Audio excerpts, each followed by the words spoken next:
welcome everyone. Hope you're having a great day. Hope you're feeling better than I am.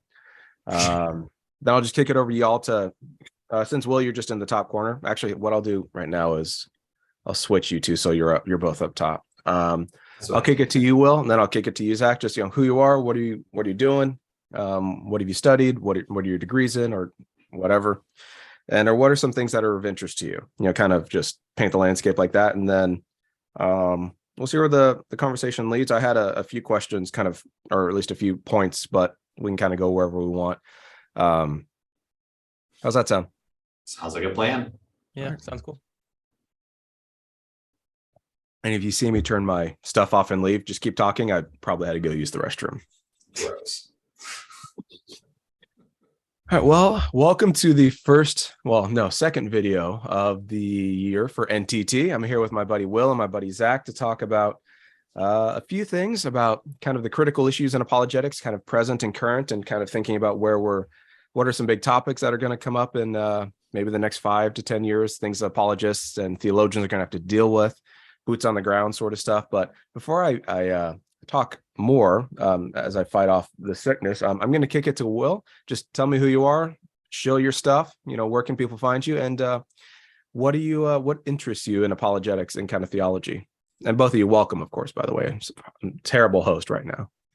Well, we're glad to be here. My name is Will. I am the host of the Church Split YouTube channel and podcast. I am normally joined with my co-host and partner in crime, Brian Bodie, and together we make this obnoxious team. So we originally started off doing church culture issues, especially dealing with church splits, hence the name, and the divisions that can be caused in the Christian world. And mainly I was a pastor who experienced some church splits and things like that. And it just bothered me how much division was caused over secondary and third tier issues. So we started this, but also I am a theology nerd, as one is when you start a Christian channel. And so I study a lot of theology. My degree is in theology. I want to need to pursue even more education in Christian philosophy and other areas. And I am a big apologetics nerd. I love apologetics. It actually helped probably save my faith, and I know I've used it to counsel others. So apologetics is a big deal to me, but also apologetics while coupled with strong theology, because I think if one has a good theology, that it actually can help answer a lot of the apologetical questions one might run into, like problem of evil and stuff. So anyway, that's a little bit about me. And if you can find us on all platforms just under the Church Split. So yeah, that's just a little bit about me and our channel. And Zach, you still have the best channel name of all time, and I say that as a pastor, so just a heads up.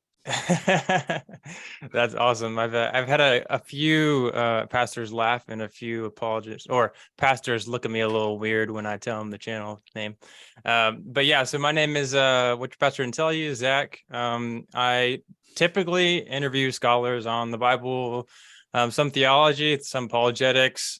I have a pretty long playlist on just the topic of Genesis evolution debate, but also on some main theology topics. So I'm going to be talking about Satan and hell coming up, and currently I've been doing a few videos on the Exodus, biblical Exodus, and historical and all that.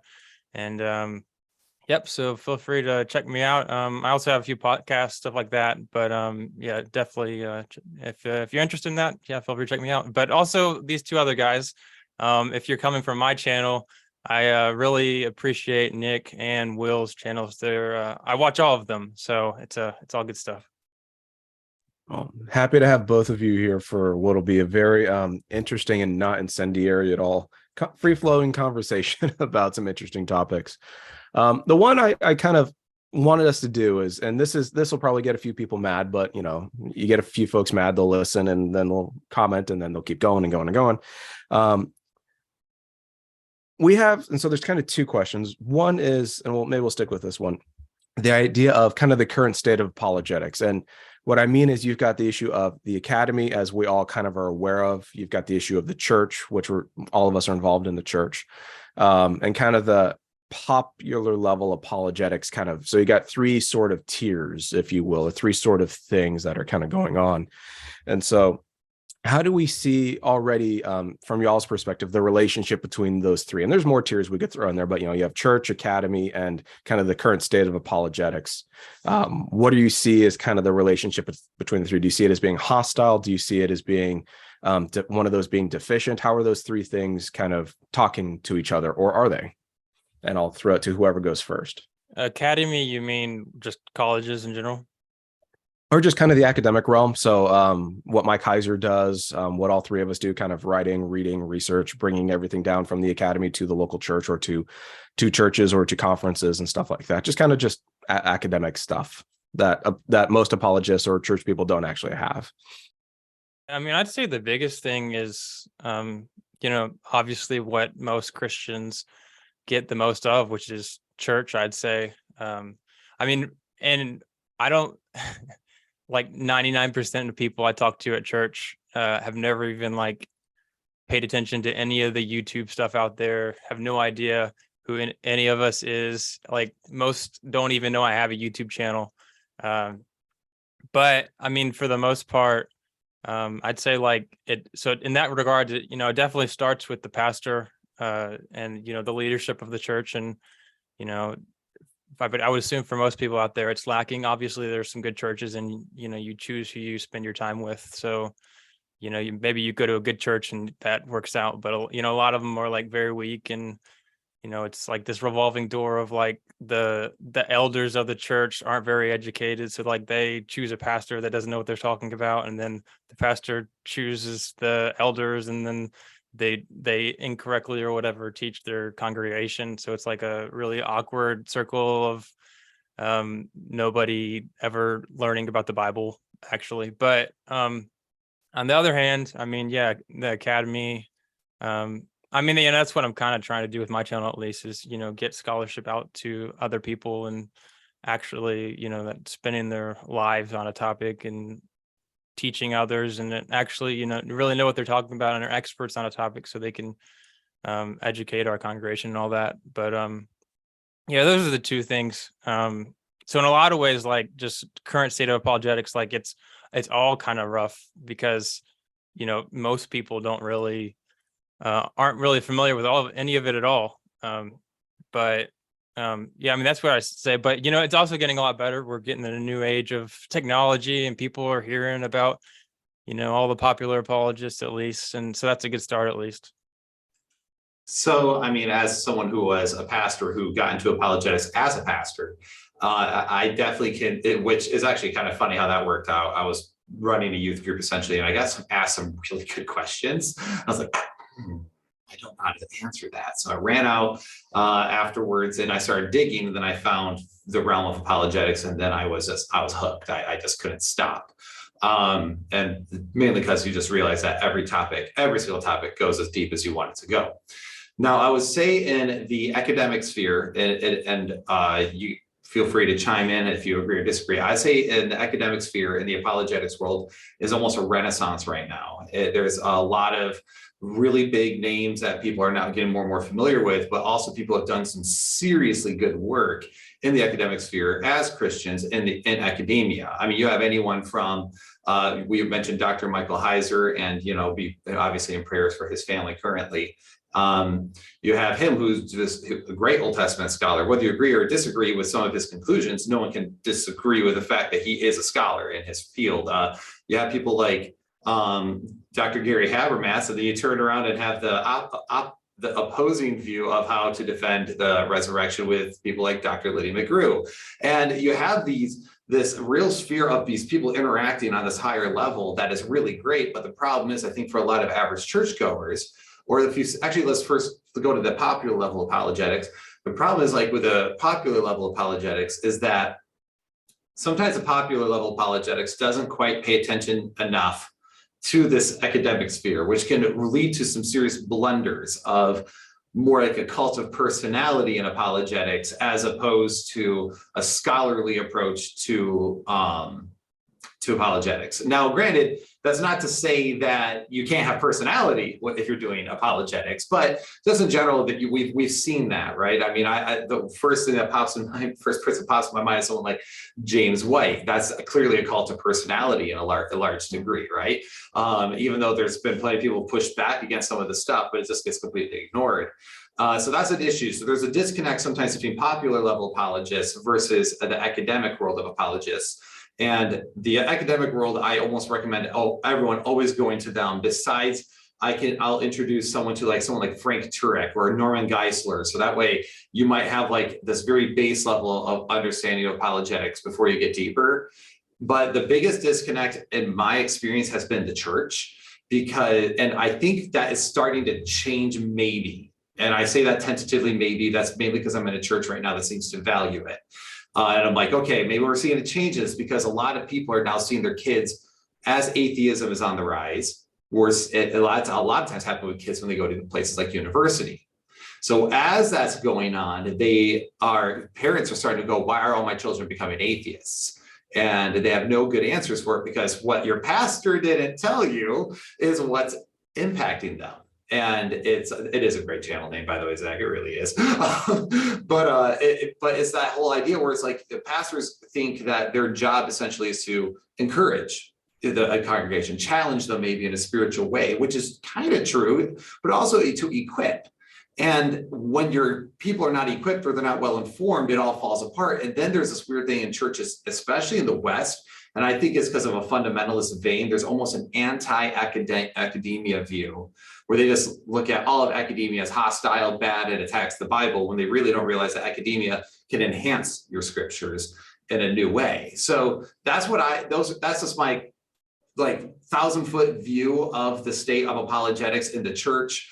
And the popular level versus the scholarly level. But I honestly think there's a huge disconnect in churches. And even my church, I was the one who kind of brought it into my church when I stepped down as lead pastor and came in over there as an elder. That was one thing I was like, if I'm going to be here, we need to be doing this. We need to be pushing apologetics and theology. And they're like, okay, well, how do we do that? I'm like, let me just teach a class. That's all I'm asking is let me teach a class. And oddly enough, we've had pretty much a full classroom almost every single week, and people are hungry for it. So that's the other thing. Churches don't think that their people want it or that their people are smart enough to deal with it, which is extremely condescending. So anyway, I'll get off my hobby horse. I'm done. Go ahead. I agree entirely with that. The thing I've noticed with a lot of churches I've been in, regardless of where they kind of landed theologically or politically, there was a deep hunger to learn. And of course, you have to balance that out with, fire hose versus surgery, what's the method here.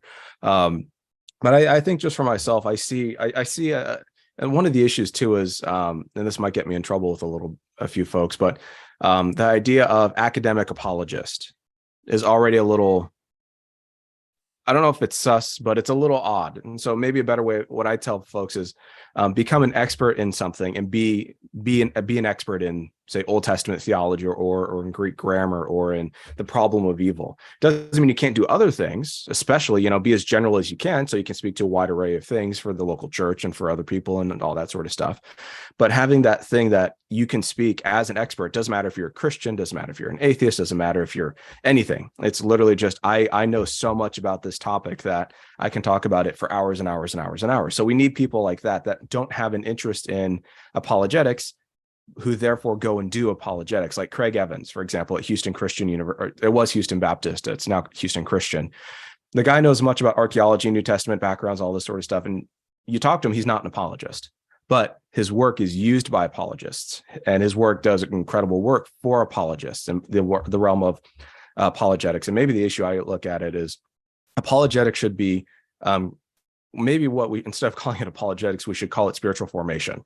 You know what I mean? I'm sitting there going do we need to call it apologetics? Maybe we should call it spiritual formation, because that ties the local church in with it. That ties in that this isn't just head knowledge. If you're talking about original sin or atonement or the Exodus, and if you're talking about these things that do impact how you live, then we're talking about spiritual formation. It's not a decontextualized theology. It's this is how it impacts your daily life. This is how it impacts how you pray.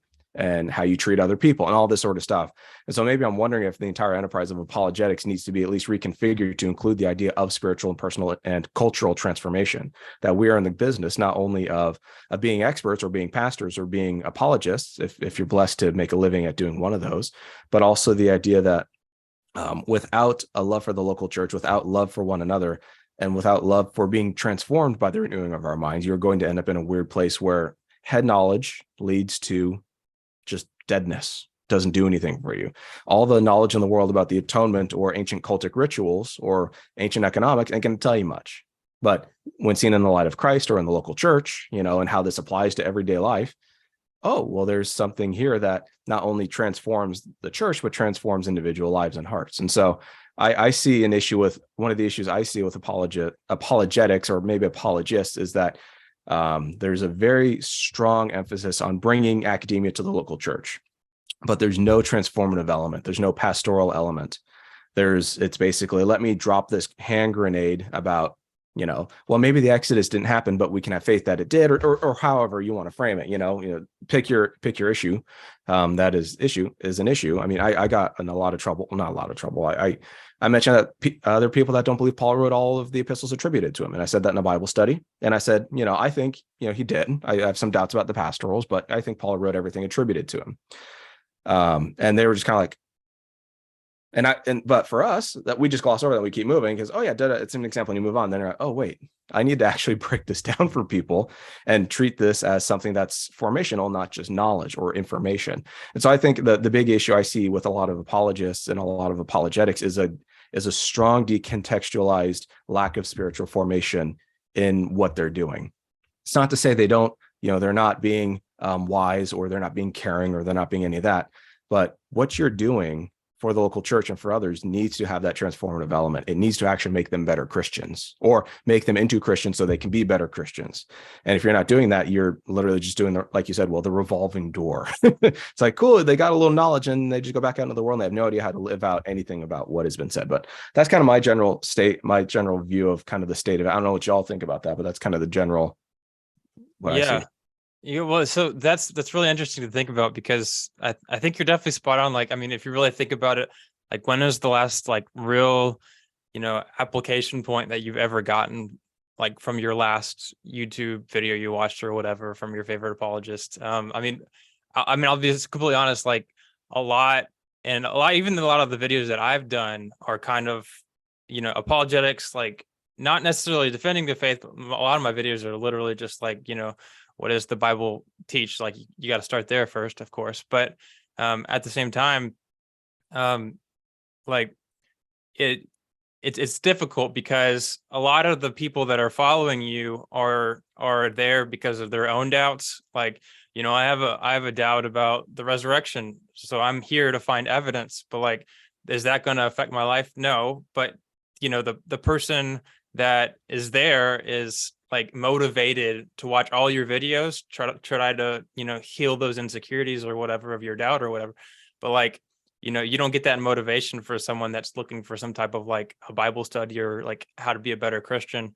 The same thing with any doubt or the idea of like, oh, I just want to like have that cool Bible fact, and that's why I'm watching someone like Michael Heiser, as obviously a good scholar and all that, but a lot of his fans are just like trying to find that cool Bible fact. And that's one of the reasons why he's so popular, is because it's just like, oh yeah, you didn't hear this before. Oh, that's super cool. Awesome. Now I can go show all my friends. But, there's no theology in that, or like how to be a better Christian kind of thing.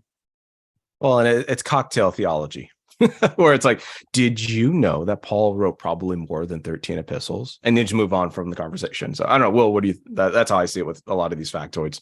Cocktail theology. That's awesome. Anyway, no, and there is a level of truth to that, right? So that's when there's a difference between your head knowledge. You have to make the head knowledge apply to the heart, and that's a big issue in general, which can be hard, because if you're like academic focused and you're an apologist or some sort of theologian, you struggle with that because your passion is the head knowledge.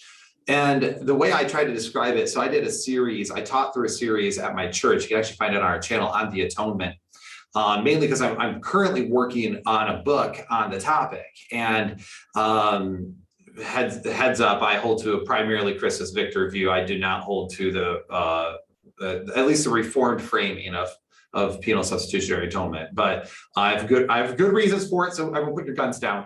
But one of those things is, as I've been working on that, and as I went through that, I started realizing it's one thing to talk, this is what I knew I was missing the boat on this, was I was going through all these different quotes and just walking through what was historically taught. And I had a guy at the church text me after service, and he went, Will, this is all very interesting. It's really great. He's like, but right now I just feel like we're reading about what a lot of smart guys said about this. Why is this important?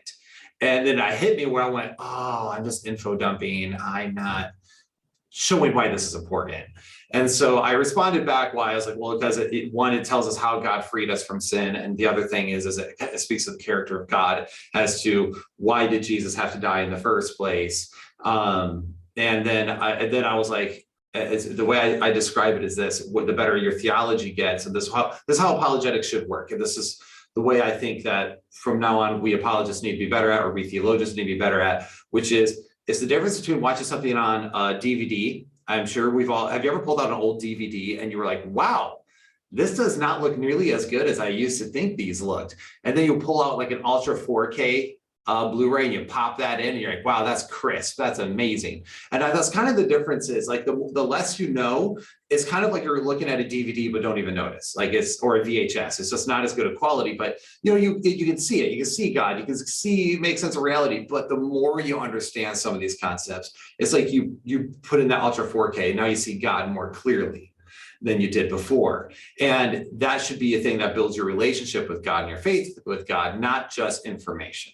So I think that is actually a really good point. That's just funny. That was a personal example of my own failure where I was like, oh, I don't think I applied that properly. So yeah, I totally agree. I think that's something we need to work on that, because that's why it's good to become an expert in something, okay, 5 seconds. But the problem of evil was something I had to deal with as a young kid. And anyone who knows my channel, has followed my channel, knows the fact I always say I experienced every form of abuse by the time I was 10 years old. I experienced the problem of evil my entire life. And this isn't me like playing a violin at my own pity party. I'm just being factual here. So I had to confront the problem of evil early. And when I was young, I didn't realize it, but it was the free will theodicy I was latching onto. And once all this made sense, and then I studied theology, I'm like, okay, the problem of evil is something I'm really big on. And then understanding the character of God was something I was really big on. And those helped me in my spiritual life. So I need to be better at teaching people when I'm teaching this stuff, how can it help improve their spiritual life? So thanks, Nick. No. And one of the things this is not to be rude. It's not to put pastors up on a pedestal, because Lord knows we already do that too much. I was listening, literally. When I preach at Claremont, we have the steps up. I don't preach from up there. I preach at ground level as much as I can. One thing I noticed was I was listening to a guy. I'm not going to say the name. I'm not going to be mean, but I was listening to him give a lecture, and I'm sitting there going like, this is all fascinating. Then I sat back and went, this man has never preached a sermon before. And it's not to say you're a bad person if you never, but you can tell the theologian or the apologist when he or she have actually preached and actually been like, here's the word to you, here's this, here's why this is all important. Then you have the person that you can tell just immediately has never done that. One of the things when there's a Rethinking Hell conference we went to was it Fuller? No, it was it? I forget where it was. It was one of the early ones back in like the mid 2000, like 2014, 15, 16, 17. But we had John it was in Dallas, I think. We had John Stackhouse come out for it, and absolutely great speaker, great human being, very, very, very, very fun, very, very sassy. But as soon as all that was done, the conference was done. He was going to preach in a local church, and I'm like, there it is. The man and he's preaching on the problem of evil in Isaiah 53 and all that sort of stuff. And I'm sitting there going like, okay, that's what apologetics should be. That's at least a good model for how apologetics should be, at least for those who are called to kind of bridge head and heart. Because you have some people that are just walking, like Bill Craig. He's a walking encyclopedia. That's all he does. And I'm not saying he can't preach a sermon. I'm not saying he couldn't be bad at it, but you don't listen to Reasonable Faith and go, oh, right there. It's like, that's not going to happen with Bill I Craig. am moved. Yeah. Yeah, I am the moved mover in this minute. It's like that sort of stuff. It's like, no one, like, you don't go to Bill Craig for that, and that's fine. But then you go to other apologists where it's like all it is pop level stuff and all decontextualized and not helpful. It's just like, oh, we're just rehashing old things that have been said. Again, not naming names. If you want to, by all means. I don't have a career there, and I'm not going to stomp it out before it begins. But that's just something I noticed very immediately on, just to kind of piggyback on what both of y'all were saying. What your pastor didn't tell you, and preaching and pastoring. It's like, oh, that person has never preached before and never had to counsel someone. Absolutely. And that is not wrong. That's not sinful. But there's very little skin in the game, if I can put it like that. Well, preaching is the idea of like taking a heavenly concept and bringing it down to the normal level and hitting you where you live, right? That's kind of what your goal is when you're preaching. And that's absolutely 1000% correct. That's why it's funny that's what I was getting at when I realized that one day I missed the boat with my friend who texted me. I was like, oh man, because normally I'm very good at going, now this is why this is important. This is why this is important. And I didn't do that. So it's just that will always stick out to me as a reminder to make sure that no matter what I'm doing, it's like you're preaching the message, because communication remains the same no matter what. People need to be communicated with. And okay, I'll say one thing about the academic sphere, because here's the other thing about the academic sphere that I run into. I hear this regularly where it's like, well, that's actually debated in scholarship. Well, that's debated in scholarship. Well, that's debated in scholarship. We hear that all the time. And yeah, no duh. Everything's debated in scholarship. So that's what everyone's like, well, the overall scholarly consensus is. I'm like, okay, but people disagree in the scholarship world all the time. Like, I mean, I'm scrolling academic journals all day long, and one will make a case on that, what the Hittat offering was. Oh, some are like, oh, well, that the smicha, the two hands on the goat, it was a transferring of sins. Other one's like, no, it's designation. And then Milgram says this, and this guy says that. Look, the other issue is that there's almost a fear of just of like in the academic sphere of like certain Christians are just being willing to just stand a little bit of where you think that it is, and just why, and then just say, this is what I think, these are the areas of debate, this is what I think, here's why I think that's important. And yeah, and I mean, that's what in the entire case, I have an entire case of this in the book where I'm comparing views, and I'm going, but this is the case I'm making, because I don't care about the other views because I don't think they fit. And that's okay. You can do that. But in the academic sphere, sometimes that's missed. Does that make sense? Oh, 100%. Zach, you know this all the time, talking to academics and interviewing them. They're like, oh, well, that's debated. And it's just like, we all understand that it's debated. Everything is debated, just we all understand. Just say what you think, and just like, it's not hard. I don't know. Yeah, that's kind of how I feel. What do you think, Zach? Any other thoughts before we jump into where apologetics is going, or should go, or it shouldn't go? Well, like, in some ways, yeah, everything's debated, and it's kind of like there's an opinion for everything out there. It's funny because like the whole dissertation idea of like, you're writing about something new. So like when you get a PhD is like, you can't, I mean, there's ways to get around it, but most people are just writing their own ideas. So like eventually there's a view out there for everything.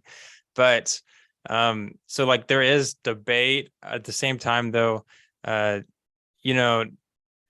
it's really interesting because I've had some scholars come on and like they're actually really confident about what they say, and it's the presentation of it that's really important there, where it's like you might be like extremely right, or like you might have all the facts, but a lot of scholars like don't really know how to convey that or the rhetoric to help the audience understand. But at the same time, though, I do say, like, as someone who isn't an expert, like, yeah, there is debate about some passages. There is a consensus over here. And although there is a lot of people that disagree with this consensus, typically the consensus has a lot of good reasons to go for it. So typically we should give at least a little bit of credence to that, or at least make an effort to understand it. So I don't know. That's just a few thoughts. No, and that's helpful. I mean, you see it in the debate on women in ministry, you see there is consensus in the sense that Paul and Jesus look nothing like the surrounding culture. Like they look nothing like Greco-Roman culture, like Plutarch, and they look nothing like it. The debate comes down how far do you press certain passages, or how do you interpret certain passages? But big picture, everyone agrees Paul and Jesus and Peter and John look nothing like Plutarch or Philo. They're not literally misogynistic. And so it's like you can see very clearly, like there's consensus on a lot of this sort of stuff in some senses. Other stuff, not so much. But yeah, that was something I tell people. It's like, oh, there's consensus on a lot of this. Even people that don't think women can be pastors or serve as elders acknowledge that the world of the New Testament is far different than, or at least what Jesus and Paul say is far different than Plutarch or Philo. And so it's interesting just to see that. That's something I tell folks. I know you can have quite a bit of consensus in the ancient world about a bunch of stuff. Oh, absolutely. Yeah. So yeah, I should have probably clarified that. There are definitely areas of consensus, like what, the mercy seat, also the word hilasmos or hilasterion being like, well, that's the mercy seat, but it's also the word that we use for propitiation and atonement and everything else. I'm like, okay. So then the question is, how do you interpret that? Do you take like the Greek and Roman idea, and then but there is consensus on some of those things that everyone agrees on, that there's some like minutia, but the biggest thing is I've noticed like I guess to make sure I clarify my point, that some academics are almost afraid to just take a stand somewhere on something. And I think that sometimes is why the church gets a little weird about it, but also it's because churches are obsessed with finding the black and white because they want everything to fit within their doctrinal statements instead of allowing some of that gray that might just need to exist. Like, it's like, we don't know about that. That one's actually interesting. Like, that's why I get sometimes annoyed when, doctrinal statements bind people to like, well, we believe that mankind is totally depraved. Of course, Arminians and Calvinists both say mankind is totally depraved, right? They both agree on total depravity, just define it differently. But the thing is, it's like, well, if you're a person that disagrees with that, like a presupposition there, well, I can't sign your doctrinal statement. So maybe we should broaden this a little bit. But anyway. No, and I feel the same way. It's one of those where, I mean, if you want to have position statements, we believe this about this topic, but it doesn't require you to be a member here. But, the church leadership affirms these things. Fine.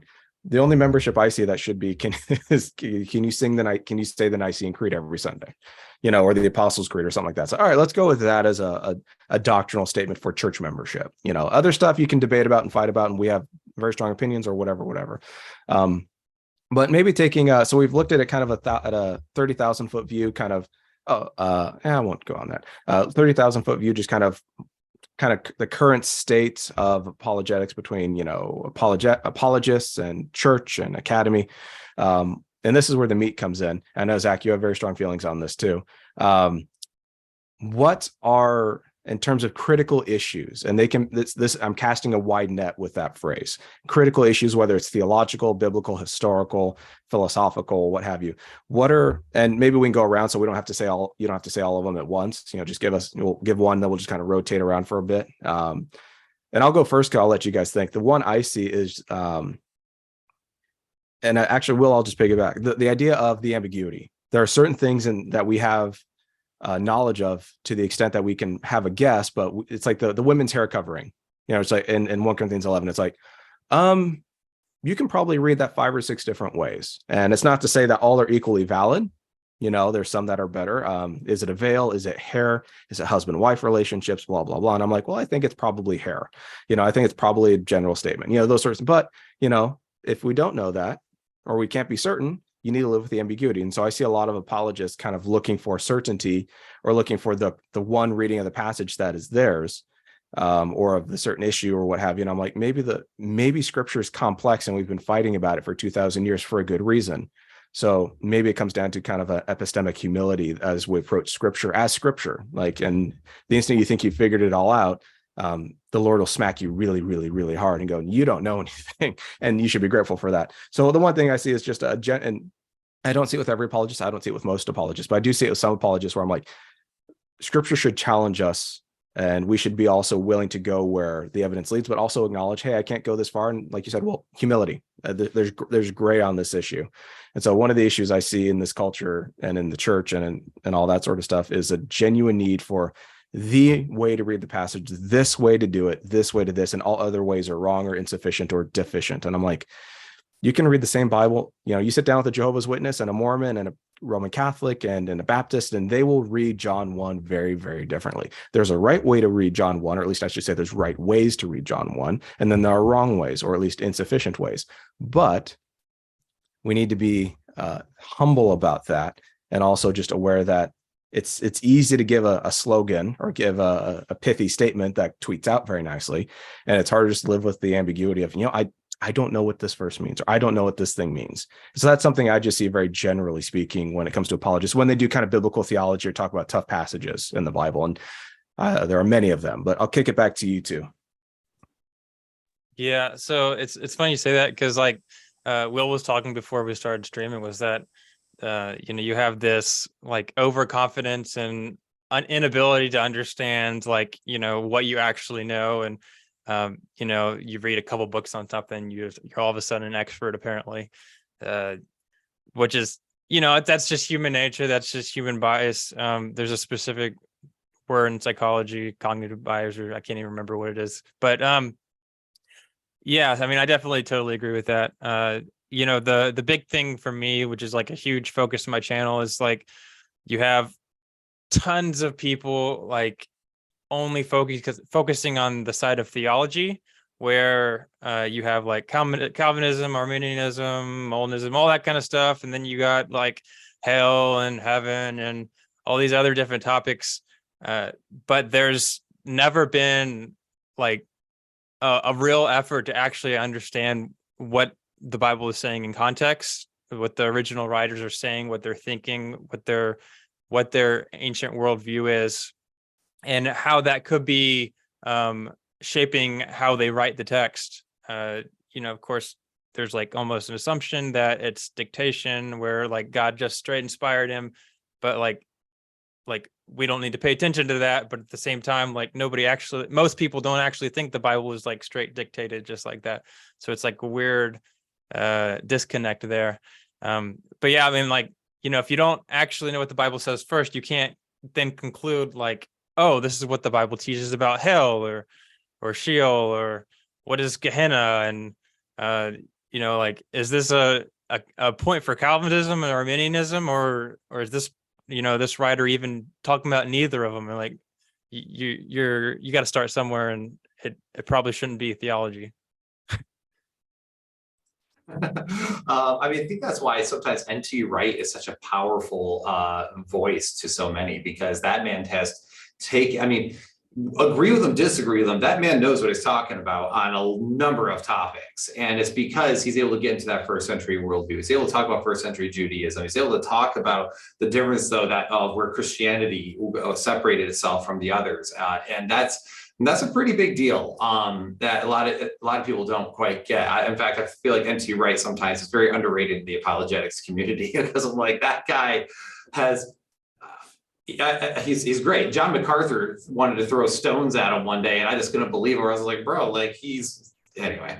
It's just, sorry, I am name dropping. I apologize. So Nick, I hope I don't do it as much as you want. He'll come after you, not me. You're good. But fair enough. I mean, I'm already known in the Reformed community as not being a big fan of a lot of their proponents, but it's not even just their theology. It's actually just the fact where it's again the cult of personality problem, where I'm, then there's, and I feel bad because there's people like Chris Date, who's, with Rethinking Hell, he's a Calvinist, and poor guy probably gets lumped in with some of them, or Guillaume Bignon, who I had the privilege of meeting last summer, and I wanted to troll him about his Calvinism as a non-Calvinist, but he was too nice, too funny, too charming, and it irritated me because I couldn't even troll him. He's also stupidly handsome. It's not fair. Like, it is not fair. Right. I am married. I have a daughter, but I'm not gonna lie. When I walked in, I was a little stunned. So I'm just whoo. Just kidding. All right. Okay. I'm done. If Gail watches this, he's like, I did say I'd go on his channel, but I think I might rescind that. But joking aside, it's the overall that overall issue of not studying theology enough, I think is a big problem, where again, that's why I said I first was like, when I first got into apologetics, I was like, okay, great. I'm going to become a master at the moral argument. I'm going to become a master of these arguments for God's existence, especially that moral argument and the kalam, let's go. And, throw it a little bit teleological. And then I started realizing that actually that's covered really well by different people, especially someone like Bill Craig. Dr. Craig does an incredible job. And I also realized that the C.S. Lewis makes a great case of the moral argument, just on a very practical terms. But then what I sort of realized in the apologetics world is actually the theology sometimes it's the struggle bus, where they don't know much about certain theological topics, and because they're so busy doing the philosophical musings. And I know theology is philosophy. Okay, I push that, but I'm just saying, like, do the philosophical musings as opposed to the theological into the text part. That's where we can miss we have some serious misfires. And that's, I think, why you get people who they hear an answer theologically, and then once they look into it, they realize it's not what that is, and then they just throw their faith out because they can't make sense of the theology. Like, they might accept that the arguments for God's existence is really good, but the theology doesn't make sense, so they throw that away, or they switch to Islam or Judaism or literally any other religion, just because they're more systematized and has a stronger consensus, it feels like, to them than these other ones. And I've seen that happen personally. One thing I was thinking about, and this has been with me for a while, is the issue of technology. And I think the church, the church is not made culture, church reacts to culture. Or I should say the church, not the local church, but the Church of Jesus Christ, kind of thing. Like, so not just buildings, but the people, the body of Christ. We react to culture, we don't make culture. And some things, good, don't make culture, great, but just be willing to know that you're ceding ground to people. One thing is, when it comes to tech or technology, you have VR and the rise of, you have pornography, you have all that sort of stuff as well. You have video games and ethics, and then you have, say, something like transhumanism, and you have those sorts of things about the degradation of the human body. You have the degradation of the mind and all that sort of stuff. And it's not to say transhumanism is evil per se. I have very strong feelings about it theologically, but I do see it as having, it's something worth exploring. But one thing I see apologists having to do, and I hope someone listening to it, or one of you two, because I don't have the time for it. I'm stuck in Pauline universalism and apocalyptic literature right now, in addition to being sick. But one thing is the rise of technology, the rise of augmenting our human bodies, or our bodies, how pornography impacts that, and how it's all accessible and all this sort of stuff. There's new ways of conceiving of things and enjoying things or not enjoying things. And so what the church can maybe do is have a robust view of the body, kind of rediscover a doctrine of anthropology that not just goes back to, say, the image of God, but also looks at us as embodied creatures that are one day looking for us a resurrection and not augmentation. And so it's one of those where, again, I think technology is going to be one of those things over the course of maybe the next, year to 5 years to 10 years, where the church is going to have to deal with the severe ethical implications of that. And I'm not even thinking of stuff like Twitter, free speech matters and all that, 100%. But there is stuff like that to consider as well, the ethics of free speech, the ethics of big tech and politics. But I'm more thinking of how transhumanism and all that sort of stuff impacts the human body. And that, of course, applies to, say, gender theory and all that sort of stuff as well. So if you view, and this is the helpful thing about theology, Will, that you mentioned, everything's connected. You pull on here, you go this way, everything's a thread, or everything, you pull it and you're going to go somewhere with it. And so that's why I'm looking at apologists or theologians. I'm like, start talking about video games, start talking about ethics, start talking about VR and mental issues and all this sort of stuff. I'm like, there's massive bit of ground there, especially with transhumanism and all that stuff coming out too, because you have Christians that are all about it. And I'm like, I don't know how I feel about that as someone who believes in the resurrection of the body, And so that's one thing. And we don't have to go in the complete circle if you all want to jump in and talk kind of about that. But that's something I noticed very strongly, that if the church doesn't rediscover a vision of the body, then all this sort of stuff is it's already going out the window right now, but it'll get worse, I think, over the next 5 to 10 years. 1,000%. I mean, this just comes down to, because technology has now allowed everyone to just be connected, see things. It gives people platforms that should have platforms. People who don't know anything are talking about things that they don't know about. It's terrible. It happens all the time. And technology really has changed the name of the game. And I actually love how you talk about like a new theological and philosophical and practical approach to anthropology. Would be huge nowadays. I mean, you have everything from not just the LGBTQ movements, but that's been a huge issue, but just in general, like even the rise of things like Tinder and, like you said, pornography, these avenues that people have now to use and abuse their body. And there's a reason why Paul kept emphasizing, like, glorify God in your body. And he talks about this bodily resurrection, and that, if the spirit's within you, then consider what mud you're dragging the spirit through with you. And I think that's something that should be fleshed out more, because that's also hitting people where they live. Like, it's not much more personal than your own body, your own being, right? So I definitely think that would be good. And now it makes me kind of want to study some anthropology and see what some people have said at large.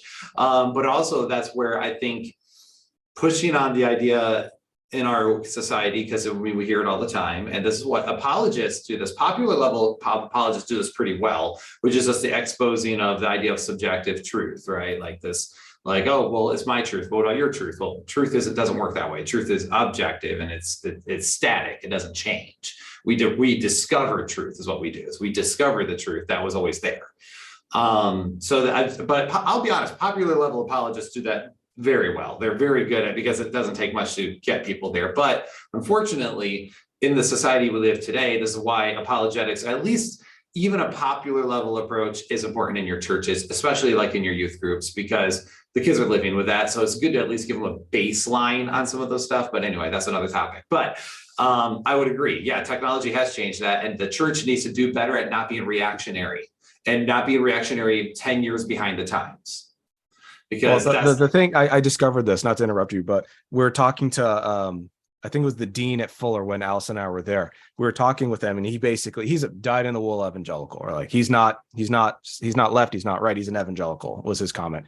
And it's like, you can always count on the church, the evangelical scholarly realm, to be 30 to 40 to 50 years behind the times, because they're not talking, we're talking about this sort of stuff now, and they're like, oh, they've already written systematic textbooks on this, and it's now already in your universities.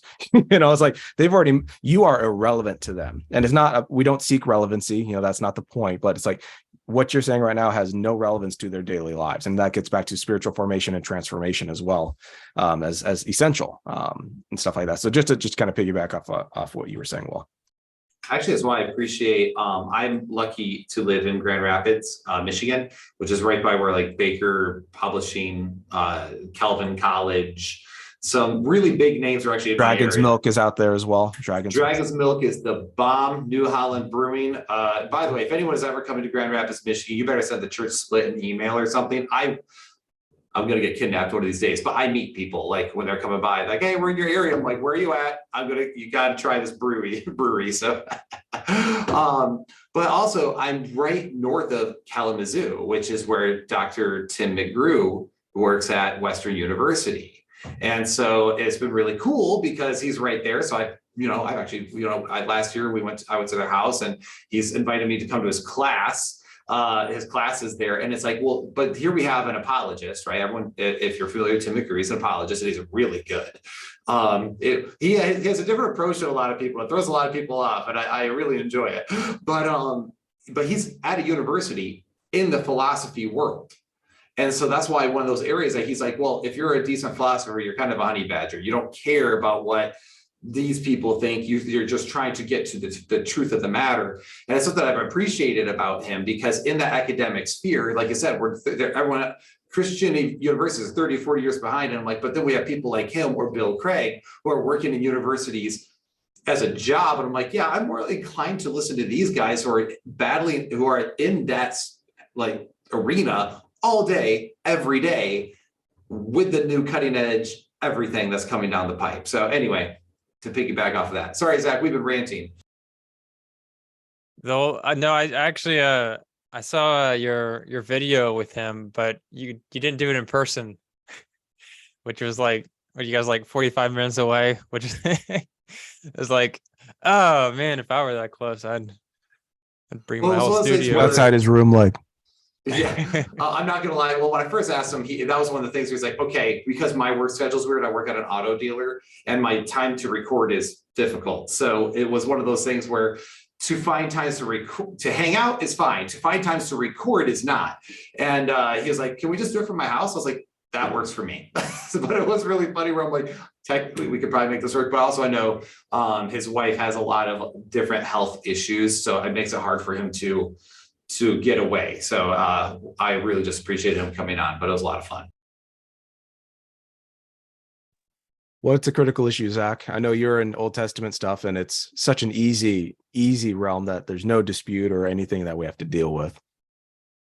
Well, I mean, obviously there's a lot of ambiguity because we don't really have that much from archaeology for like 650, 700 BC. Like we really don't have much at all. So I mean, historicity stuff, but I guess that's kind of important to a lot of people. I don't really see that as much of a problem because, you, you know, if anyone just really talks to me, like your faith is based on the evidence, like why you're a Christian, which is in the resurrection, not whether the Old Testament is true or not. Not that I'm saying that it's not true, but yeah, I mean, like my a couple of things that are really important in Old Testament, at least, is obviously the Genesis topic and morality of like Old Testament atrocities, and those two topics that are Old Testament apologetics, but at the same time, you really, really, really have to study the actual text in context. What I was talking about earlier, before you even try to defend whether God is some type of whether you argue that he's not some type of moral monster or whatever for all kinds of accusations of genocide and all that kind of stuff. Maybe I shouldn't have said that word so you don't get demonetized, but anyways, yeah. So I mean, the Genesis is a really fun one because the biggest organization is Answers in Genesis of apologetics, like worldwide. It's the biggest organization, but when you're talking about something like Genesis 1, they'll say like, okay, these are the few views on it, and then they'll say, but our view is the best, and those just don't work. But then you talk to scholars, and you can look at my channel, and there's like literally like 30 views on just how to look at Genesis 1 alone, and that makes me go like, I'm not even sure what to say on a lot of those things, but it really shows like how lacking we are in that type of field of the scholarly disconnect is huge. You have maybe a few popular people, but really, like when I go to my local church, nobody's heard of any of the people that I'm interviewing, and it's really weak. So we really need to focus on that a lot. Not that it's a huge topic. I'd say obviously we need to do a better job of getting out the evidence for Christianity in general. Most churches in general don't really know much about apologetics or why we should be a Christian to begin with. It's just kind of like, well, we got prophecy and that's cool and tells the future, and which is all nice and all, but like, where's the good stuff at? And most people aren't even familiar with that. I'm chomping at the bit because you mentioned Answers in Genesis, and that actually we're talking about the current state of apologetics. We have given way too much credence to almost a scientism, which is the idea that not Scientology, by the way, Scientism, like this idea that the only way to know your world is through science, and that's basically the study of the physical world. And that's what Answers in Genesis does, essentially. And of course, Ken Ham has thrown a lot of stones at Bill Craig and has basically lost a lot of, like, by a lot, I mean, all of my respect. And there was times I want to check out the Ark Encounter just because I was like, it'd be cool to see that in person. But now I'm just like, you know what? I'll keep my money, thanks. But it's pretty expensive, to be honest. It's like $50 to see both things. Yeah, it just goes to show they kind of turn it. It's pricey. But we're not. Also, my favorite part is that they want to rebuild the Tower of Babel, which to me is just that's hilarious. That's a level of irony. So, but the thing is, this whole idea of like, well, we need to dig into the scientific blah, blah. And I'm not saying that the Bible shouldn't be, obviously, if the Bible's true, then it would line up with science, blah, blah, blah. But because there's so many ways to view Genesis 1 and 2, people want to just, all they want to do is argue age of the earth or global flood.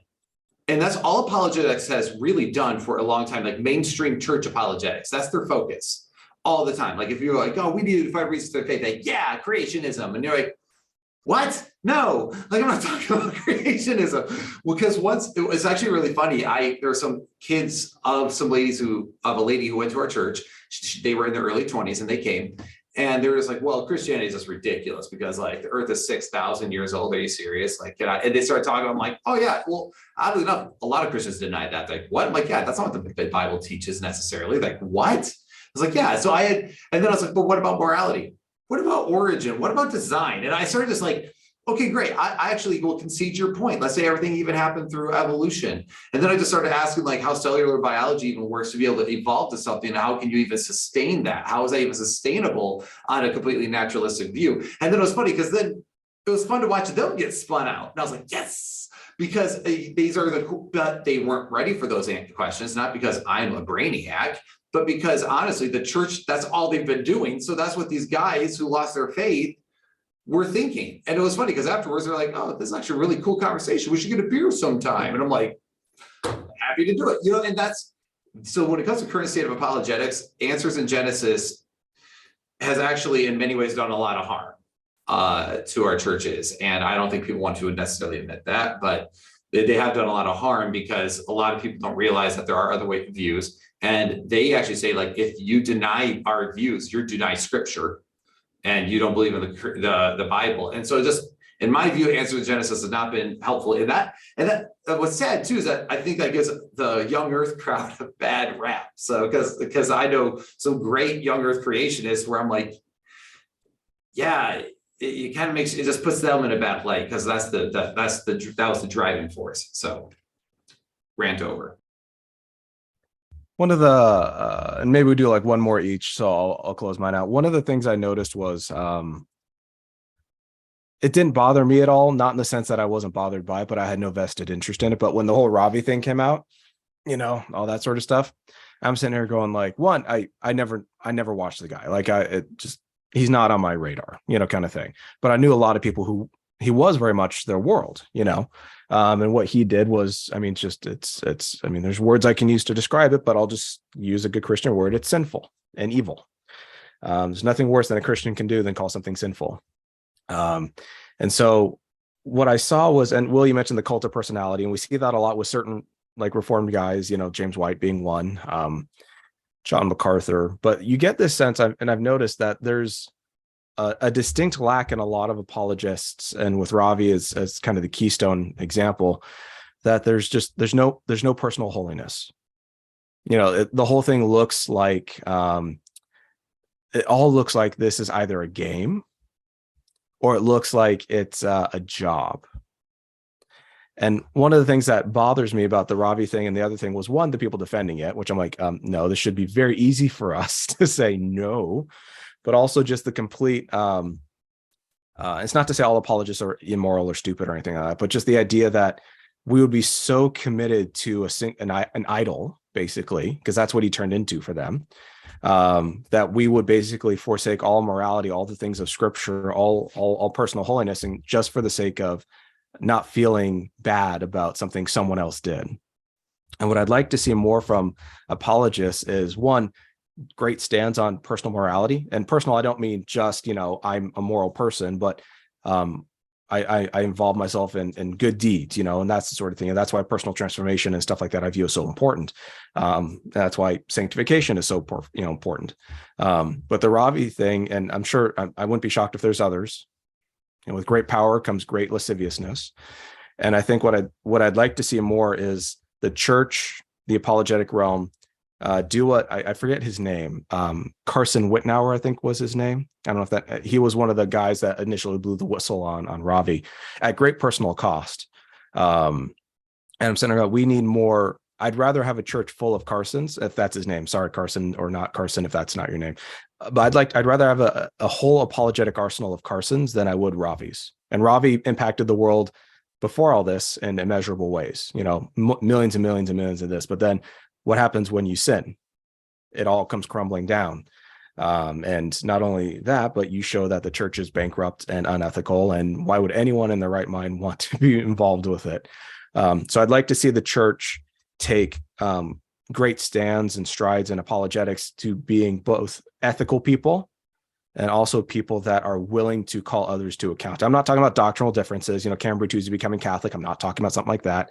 I'm not talking about someone becoming this or that theologically. I'm not talking about that. But when there are moral failings, I think the apologetics realm needs to be careful not to jump into idolatry. And I see that as something very human. We all do it. We all rationalize for our friends that we would never rationalize in ways for our enemies. But maybe just having a sense of ethical coherence and as Wesley talked about, practical divinity. Everything you do is a testament to the God you worship. And so, yeah, that's something I like to see more apologists do. Just be willing to call out who we are to the carpet and be better and be holy and be righteous. So that's absolutely. Well, that's I mean, actually, it's funny because Ravi was the first apologist I ever listened to. I was like, why is Christianity true? After that, those youth group kids asked me that, and I watched his Apologetics in the 21st Century, I think is what it was titled, and I was like, what is this? And then of course I got into other things from there. But yeah, the call to personal holiness. It's actually one of the reasons why I've really appreciated, we've already mentioned it 1,000 times in here, but Dr. Michael Heiser, and it's because part of one of the things that he emphasizes so much in like the Levitical system is the idea of personal holiness and community holiness. And then when you talk about it, you can tell as he speaks about holiness, he's talking about living it yourself and in a community amongst the body of Christ, ushering in the kingdom. And that's something that has always spoken to me when he talks, because I'm like, you're pointing us to that, with that which we need more of, or showing the kingdom more, which is one of the reasons why I appreciate like the work that Braxton and Jonathan do at Trinity Radio, because you can tell they live it. Like when I was a nobody and I just started this thing, Braxton came on my channel. He didn't have to, but he did. And he's doing works to show the fact that he isn't just a YouTuber. You know, he's not just a president of a seminary who he inherited from his dad, and he just, no, he's like, no, I want to help build these things. And so when we're seeing those things, that's good, but we need more of that. Some of the biggest names, that the fact that there's some of the biggest names and then people defending it, like you mentioned Ravi. I did a video thanking Ravi for his ministry when he died. And then when it all came out, I was like, ripped that down. And I was like, what do you do when this person falls apart? And I just remember going, you can acknowledge the truthful things that were said, that, yep, that's true, because, truth is objective. It doesn't matter who's the mouthpiece. But also, this is bad, and this should be condemned, and we need to have better accountability. Actually, Dr. David Wood had a great video after all that, what came out. If you haven't seen it, you should check it out. It's such a good take on it. It's probably the best take I've seen. But then there's people in the comments that were like blasting me for saying anything. I couldn't believe it. And then when all that whole scandal came out with John MacArthur, when he kicked out the divorce lady who the kids were like molested and all sorts of stuff, we did a video on it being like, this is a problem. And this is a problem in churches in general, where they sweep things under the rug and they victimize the victims even further. And then we got Ian Alive there too. Like, what? This is the problem. Like, why we're more concerned with defending personalities rather than defending our principles. If I do something immoral, I expect people, I'm recorded here now. I expect you guys to call it out. So I absolutely agree. We need an emphasis on personal holiness. And if people saw that, maybe possibly, if they're not convinced by your argument, they'll be convinced by your lifestyle. Yeah, well, I mean, especially when you get into those cult followings, which, I mean, all you have to do is join a John MacArthur Facebook group, and you'll meet every single one of them. Where, yeah, during that Julie Royce stuff with the what you were talking about, Will. Yeah, I went on their Facebook groups, John MacArthur, and like, you cannot say anything bad at all. If you say you disagree with one single point, it's like the end of the world for some of these people. And it's like, you're a heretic because you disagree with this very small minor point. So in a lot of ways, like, yeah, sure, like the most outspoken people are typically the craziest way to the left or the way to the right. But at the same time, we need to be honest with like how high we're putting people. Like, everyone can make mistakes, and we obviously need to be willing to call people out for it. Something I liked during the Ravi Zacharias stuff was Cameron Bertuzzi. He was posting news updates of like, oh, this is looking bad. This is not looking good right now. And my first thoughts were like, why are you posting this? Seems like you're just like posting kind of like gossip drama kind of stuff.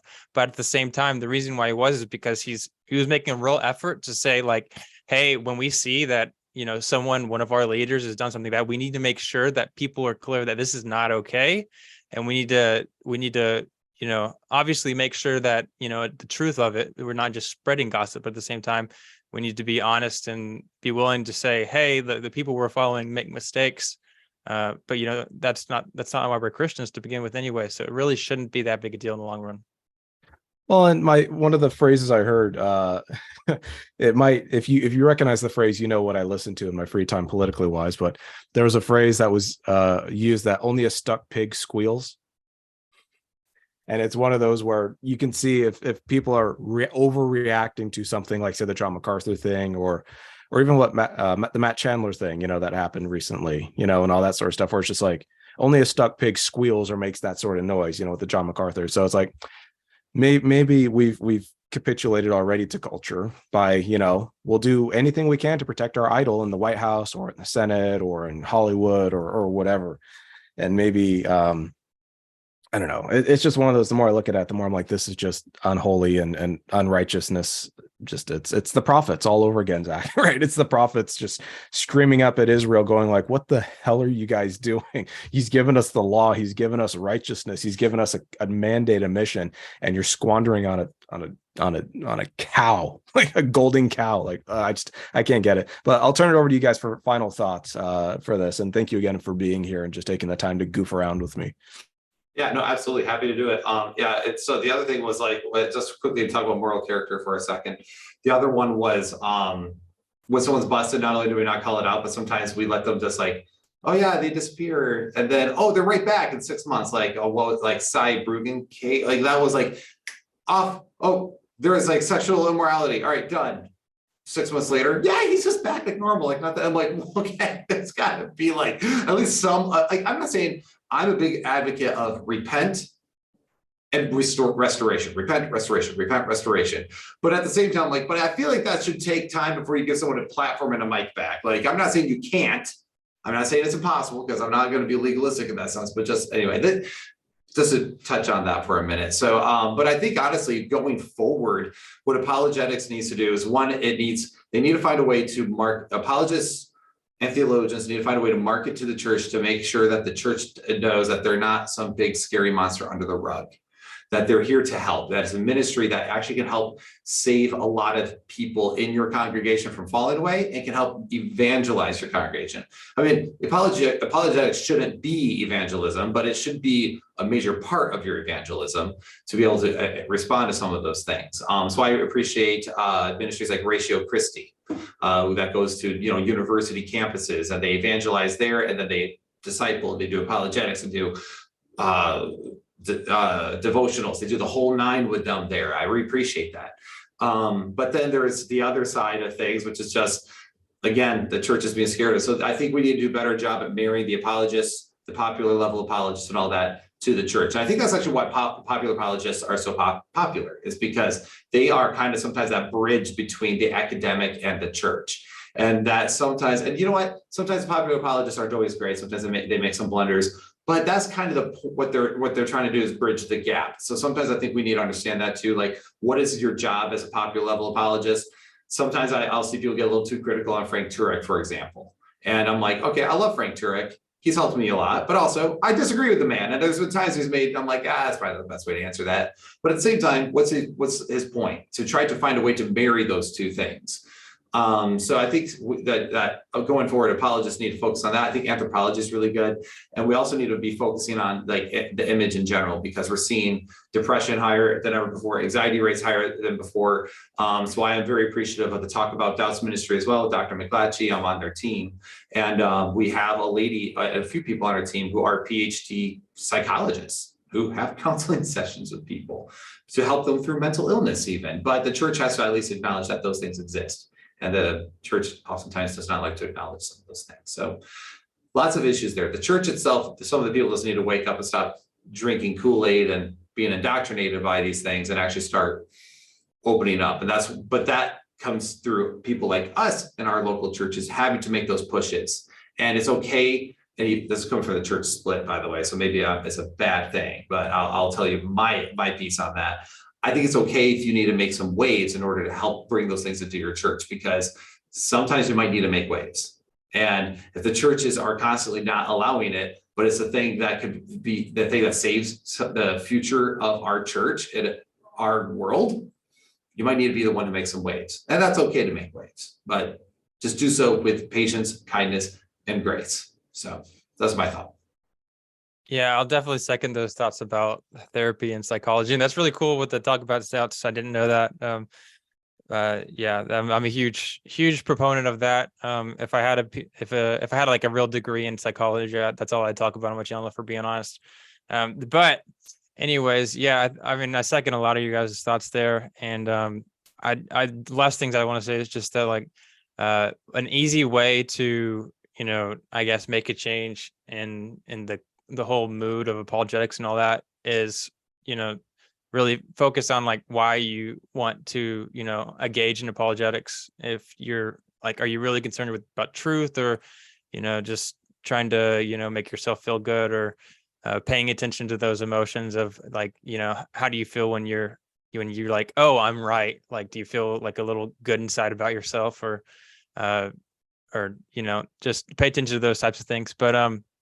But obviously just like really love who you're talking to, who you're disagreeing with. That's a big issue, obviously, in apologetics is, it's just a big debate, a big who's going to win the argument. But like, are we really concerned about truth and just loving other people? That's definitely I'd say one of my big goals when I try to communicate with people. But anyways, yeah, I just, for all my viewers, just make sure to check out Will and Nick, and if you're interested in learning more about the Bible, Old Testament, all those types of things, feel free to check out my channel, What Your Pastor Didn't Tell You. Shill, Will. You got to shill. You got to shill. Otherwise, people won't come to visit you. Oh, yeah. A shameless plug. The church split. We're kind of the bomb. Are way cooler than Nick, and more handsome too. A little bit. Well, at this moment, yes. But thank you both for taking the time to be here. This has been delightful. Shout out to MJ Jackson, the Urban Christian Institute. Go follow him. Subscribe to his channel as well. He's nearing 1,000. He needs about another 100 subs, and then he can get that YouTube money, which we all are totally getting.